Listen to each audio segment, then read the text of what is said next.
The concept of story applies to teams, as you might imagine. There are really three layers of how this applies to creative problem solving in teams. The first layer is the individual, which we've just talked about. The individual has their own story about their creativity or how they solve problems.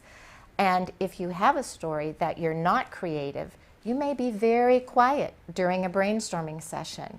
So that's something to think about. What's the story you carry about yourself as you go into a team? The second thing, the second layer really, is the stories the team members carry about each other. So for example, one person may be getting ready to go into a team problem-solving meeting, and this is what's going through their mind.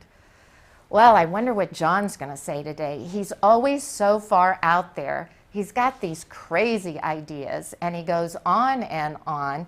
We've never implemented one of his ideas. It's a waste of time. I'll probably just not listen while he's talking.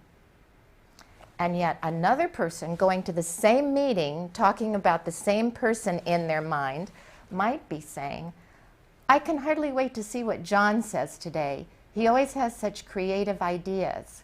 He really pushes the edge of our thinking. Now, we don't very often implement his ideas, but we wouldn't get to where we are if we hadn't been pushed a little bit further. I can't wait to see what happens today. So now think about how you prepare for a team and the stories you already have about team members. Those can really shut you down or open you up to listening to their ideas. So it's amazing how that will impact the dynamics of your ability to do creative problem solving. Now, the third layer of this is how the team carries a story about itself. So a team can think that they're great, they can think they're always winners, or they can think they've always had failures. But whatever it is, the team is a subculture that has fought battles together and over time has developed their folklore or their story. And it can either support them or it can pull them down.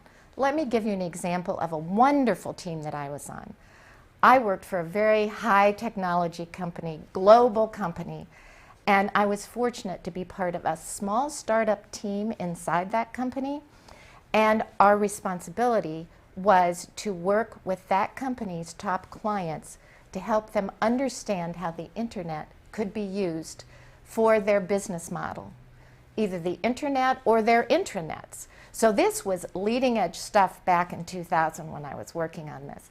And there were a lot of things we had to learn, and one person might be expert in one thing and another person in another area of expertise, and we were all around the globe. So we could check in almost any time of the day or night on instant message, and we would get help from our teammates. So it was tight, very tight-knit group, and the client benefited greatly from our focus and our tightness and having all this expertise. It was heady stuff. Now, looking back on it, I can see that we carried a story that we were invincible. That can work for you, but it also made us insular in this very large company of over 300,000 people. So we were this almost an island leading this leading edge thinking, but looking back on it, I know there were other people who had great ideas and they were around the periphery and we weren't taking those ideas in. And so what I can say to you as you work on your teams in problem solving, most of the times teams have to work with other teams. So be open and receptive to ideas that are outside your periphery.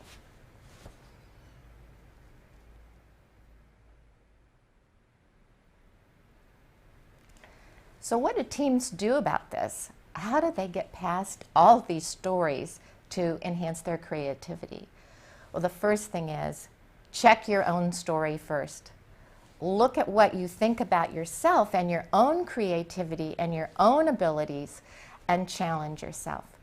The second thing is challenge what you believe about other team members. Look for the evidence. How many times did Susie say an extraneous comment that seemed ridiculous? Maybe it was only once. So check those stories. And the third thing, as a team, and this is very important, you need to talk about the stories the team carries about itself. And are those stories helping you, or are they holding you back? Are they keeping you from seeing other things that you need to see in order to be the very best, most creative team in your problem solving? So do those 3 checks, but be sure the last one is with the entire team.